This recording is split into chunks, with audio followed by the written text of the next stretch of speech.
So Bollywood just ruined another one of its only few good IPs, and now we are just creating shit like action drama that nobody cares or remembers like a week later, but still somehow manages to break records for some reason.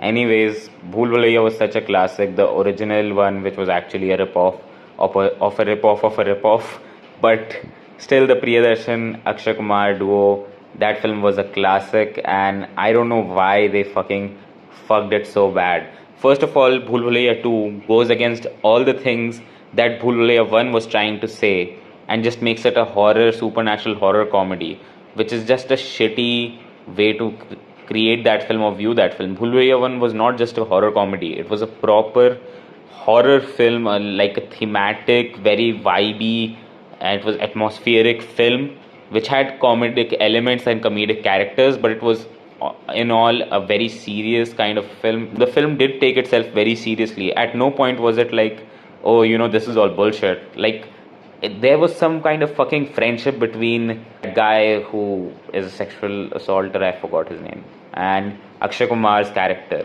And you can remember all the characters so distinctly. That's the best thing. You cannot name anyone from Bhool Bhulaiya 2. And I'm not saying I can remember the names of the character in Bhool Bhulaiya 1, but I know their character dynamic already. All the character actors were so good, so funny and iconic, and completely like a realistic person. He was not just some gag or like just some clown. He acted like a mature adult at points. He was cracking jokes at points, or Akshay Kumar's character. It was not just that he was just some goofy ass like main character who just did not take anything seriously. No, he was there to help his friend.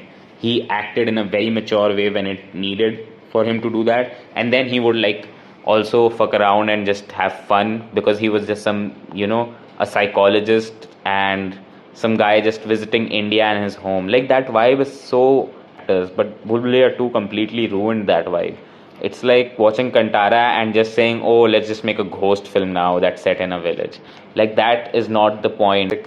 Cinematography and pathos that they established, that you completely took a hot shit on just so you could make 300 crores or whatever and bring back Bollywood from the COVID pandemic dump or whatever. I am really passionate about Bhool Bhulaiya 1 clearly, and maybe Bhool Bhulaiya 3 might actually be good, but I don't think they can go to the psychological horror route anymore because they already introduced tantric vidya and actual tantric magic and ghosts. So I don't think they can go back to saying, oh no, actually it's psychological conditions and trauma affecting people. Bhool Bhulaiya 1 was so much about trauma and all of these like things that anybody can relate to, or anybody can like say that, oh yeah, I know someone who's kind of like that, or who was kind of been raised like that, or oh, I remember taking that trip as a child and going to these forts and stuff and feeling that vibe. What the fuck can you feel from Bhool Bhulaiya 2? They completely took a shit on that film. That's the problem with original like South Indian versions also, Chandramukhi and all of those films. They just ruined